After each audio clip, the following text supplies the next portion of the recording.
Syarat i'tikaf mesti di dalam masjid, baik masjid jami maupun masjid biasa. Jadi kalau ada orang i'tikaf di musola, sah apa tak sah? Kalau ada orang i'tikaf di langgar, sah apa tak sah? Sah. Dia i'tikaf 3 hari. Berapa batas minimal i'tikaf menurut mazhab apa, Beb?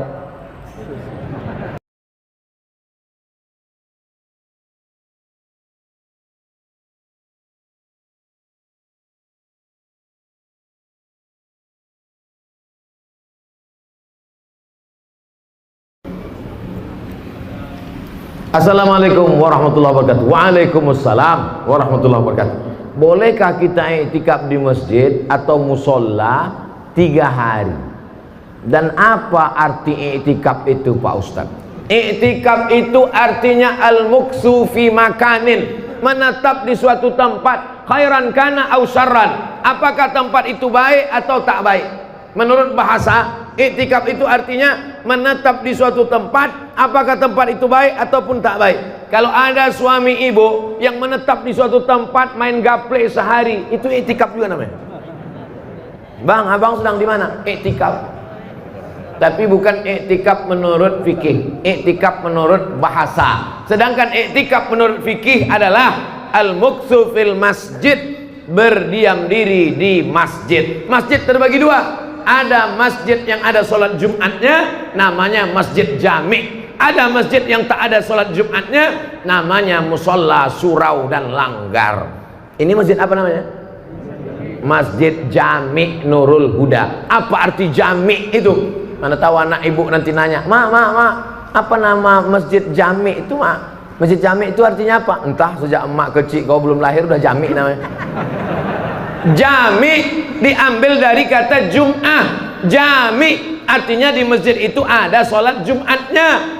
Makanya ada masjid-masjid banyak di Mesir, di Makkah, di Madinah. Ada masjid, tapi tak ada sholat Jumatnya. Itu namanya masjid saja. Ada sholat Jumatnya, masjid jami. Tak ada sholat Jumatnya, masjid saja. Sampai ke Indonesia jadi 7. Masjid Raya, Masjid Agung, Masjid Besar, Masjid Islamic Center, surau, langgar, musola. Orang Jawa dilanggar tak mati.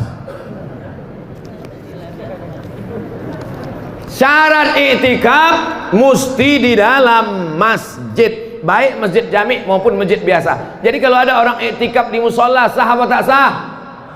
Kalau ada orang i'tikaf di langgar, sah apa tak sah? Sah. Dia i'tikaf 3 hari. Berapa batas minimal i'tikaf menurut mazhab apa, Beb? Menurut mazhab Maliki, syarat i'tikaf menyatukan siang dan malam. Jadi kalau dia masuknya sekarang jam 6, baru disebut i'tikaf kalau dia keluar jam 6 besok pagi. 24 hours baru disebut i'tikaf, mazhab Maliki.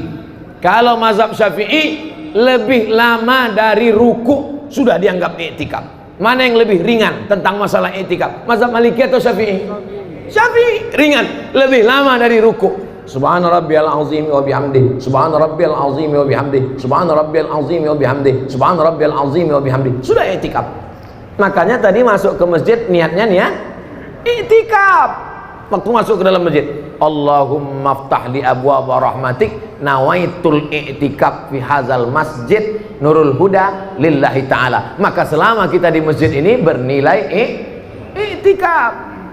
Dia 3 hari 3 malam i'tikaf. Sudah masuk i'tikaf atau belum?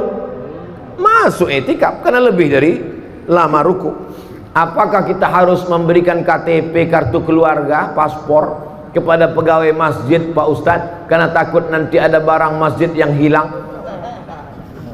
Ini adalah untuk menghindari hal-hal yang tidak diingin. Sekarang masjid menyikapi jamaah tabligh yang datang mau i'tikaf 2. Satu masjid yang melarang, gak ada sama sekali, jangan masuk masjid kami. Yang satu lagi pula, silakanlah. Saya win-win solution, jalan tengah. Kejahatan terjadi bukan hanya karena ada keinginan, tapi karena ada kesempatan. Waspadalah. Jadi kalau pengurus masjid mengasih tahu silakan i'tikaf, tapi tidurnya di emperan masjid, jangan menjemur-jemur kolor celana, lalu kemudian KTP serah, itu semua untuk menghindari fitnah. Saya tidak setuju pengurus masjid yang terlalu ketat, tak boleh orang itikaf. Kasih kesempatan, tapi jangan terlalu longgar, nanti menjadi fitnah. Kalau satu umat Islam yang berbuat kesalahan, semua Islam akan menjadi korbannya. Ada orang masuk ke masjid, sholat dia di masjid, hilang selopnya. Apa kata dia? Orang Islam semuanya maling, pencuri selop, pencuri sendal. Maka untuk menghindari fitnah ini, itulah maka kadang pengurus minta KTP dan lain sebagainya. Bisa dipahami? Ala hazihin niyah al-Fatihah. Terima kasih sudah menonton. Jangan lupa bagikan video ini, karena barang siapa yang menunjuki kepada kebaikan, maka dia akan mendapatkan pahala seperti orang yang mengerjakannya.